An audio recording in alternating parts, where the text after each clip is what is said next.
भारत में पग पग पर आपको मंदिरों के दर्शन हो जाएंगे, लेकिन कुछ मंदिर ऐसे हैं जो पूरी दुनिया में फेमस है। उन्हीं में से एक है वैष्णो देवी का विश्व प्रसिद्ध और प्राचीन मंदिर। भारतीय राज्य जम्मू और कश्मीर के जम्मू क्षेत्र में कटरा नगर के समीप ये पहाड़ियों पर स्थित है। इन पहाड़ियों को त्रिकुटा पहाड़ी कहते हैं। लगभग 5200 फीट की ऊंचाई पर स्थित है माता रानी का मंदिर। ये भारत में तिरुमला वेंकटेश्वर मंदिर के बाद दूसरा सबसे ज्यादा देखे जाने वाला धार्मिक तीर्थ स्थल है। त्रिकुटा की पहाड़ियों पर स्थित एक गुफा में माता वैष्णो देवी की स्वयंभू 3 मूर्तियां हैं। देवी काली, सरस्वती और लक्ष्मी पिंडी के रूप में गुफा में विराजित हैं।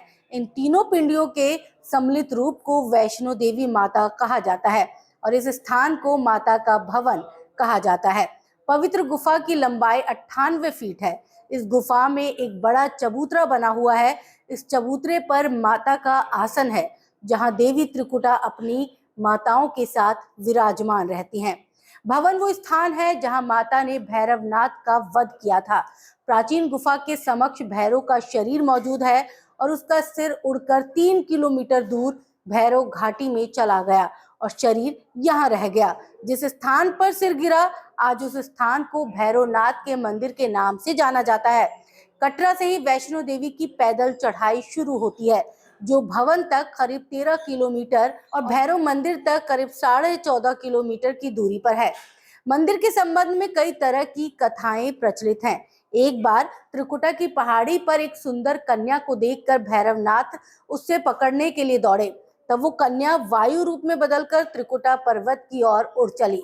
भैरवनाथ भी उनके पीछे भागे। माना जाता है कि तभी मां की रक्षा के लिए वहां पवन पुत्र हनुमान पहुंच गए।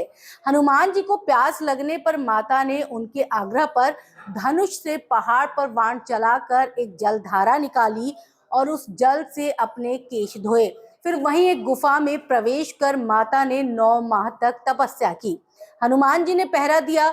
फिर भैरवनाथ वहां आ धमके। उस दौरान एक साधु ने भैरवनाथ से कहा कि तू जिसे एक कन्या समझ रहा है, वो आदि शक्ति जगदम्बा है, इसलिए उस महाशक्ति का पीछा छोड़ दे। भैरवनाथ ने साधु की बात नहीं मानी। तब माता गुफा की दूसरी ओर से मार्ग बनाकर बाहर निकल गई। ये गुफा आज भी अर्धकुमारी या आदि कुमारी या गर्भजून के नाम से प्रसिद्ध है। अर्धकुमारी के पहले माता की चरण पादुका भी है। ये वो स्थान है जहां माता ने भागते भागते मुड़कर भैरवनाथ को देखा था। अंत में गुफा से बाहर निकलकर कन्या ने देवी का रूप धारण किया और भैरवनाथ वापस जाने का कहकर फिर से गुफा में चली गई। लेकिन भैरवनाथ नहीं माना और गुफा में प्रवेश करने लगा। ये देखकर माता की गुफा पर पहरा दे रहे हनुमान जी ने उसे युद्ध के लिए ललकारा और दोनों का युद्ध हुआ। युद्ध का कोई अंत नहीं देखकर माता वैष्णवी ने महाकाली का रूप लेकर भैरवनाथ का वध कर दिया। कहा जाता है कि अपने वध के बाद भैरवनाथ को अपनी भूल का पश्चाताप हुआ और उसने मां से क्षमादान की भीख मांगी। माता वैष्णो देवी जानती थी कि उन पर हमला करने के पीछे भैरव की प्रमुख मंशा मोक्ष प्राप्त करने की थी। तब उन्होंने न केवल भैरव को पुनर्जन्म के चक्र से मुक्ति प्रदान की, बल्कि उसे वरदान देते हुए कहा कि मेरे दर्शन तब तक पूरे नहीं माने जाएंगे जब तक कोई भक्त मेरे बाद तुम्हारे दर्शन नहीं करेगा। मंदिर की कथा उपरोक्त कथा को वैष्णो देवी के भक्त श्रीधर से जोड़कर भी देखा जाता है। 700 वर्ष से भी ज्यादा समय पहले कटरा से कुछ दूरी पर स्थित हंसाली गांव में मां वैष्णवी के परम भक्त श्रीधर रहते थे। वो निसंतान और गरीब थे, लेकिन वो सोचा करते थे कि एक दिन वो माता का भंडारा रखेंगे।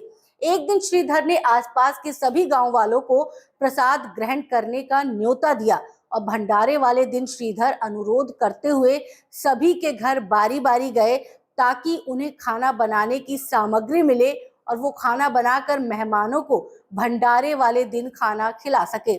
जितने लोगों ने उनकी मदद की वो काफी नहीं थी, क्योंकि मेहमान बहुत ज्यादा थे। वो सोच रहे थे कि इतने कम सामान के साथ भंडारा कैसे होगा। भंडारे के एक दिन पहले श्रीधर एक पल के लिए भी नहीं सो पा रहे थे, ये सोचकर कि वो मेहमानों का भोजन कैसे करा सकेंगे। वो सुबह तक समस्याओं से घिरे हुए थे और बस उसे अब देवी माँ से ही आस थी। वो अपनी झोपड़ी के बाहर पूजा के लिए बैठ गए। दोपहर तक मेहमानों का आना शुरू हो गया। श्रीधर को पूजा करते देख वो जहां दिखी वहां बैठ गए। सभी लोग श्रीधर की छोटी सी कुटिया में आसानी से बैठ गए। श्रीधर ने अपनी आंखें खोली और सोचा कि इन सभी को भोजन कैसे कराएंगे। तब उसने एक छोटी लड़की को झोपड़ी से बाहर आते हुए देखा, जिसका नाम वैष्णवी था। वो भगवान की कृपा से आई थी। वो सभी को स्वादिष्ट भोजन परोस रही थी। भंडारा बहुत अच्छी तरह से संपन्न हो गया। भंडारे के बाद श्रीधर उस छोटी लड़की वैष्णवी के बारे में जानने के लिए उत्सुक थे, पर वैष्णवी गायब हो गई और उसके बाद किसी को नहीं दिखी। बहुत दिनों के बाद श्रीधर को उस छोटी लड़की का सपना आया। उसमें स्पष्ट हुआ कि वो माँ वैष्णो देवी थी। माता रानी के रूप में आई लड़की ने उसे गुफा के बारे में बताया और 4 बेटों के वरदान के साथ उसे आशीर्वाद दिया। श्रीधर एक बार फिर खुश हो गए और माँ की गुफा की तलाश में निकल पड़े और कुछ दिनों बाद उन्हें वो गुफा मिल गई। तभी से वहां पर माता के दर्शन के लिए श्रद्धालुओं का जमावड़ा लगने लगा। आपको हमारी ये पेशकश कैसी लगी? कमेंट करके आप जरूर बताइएगा।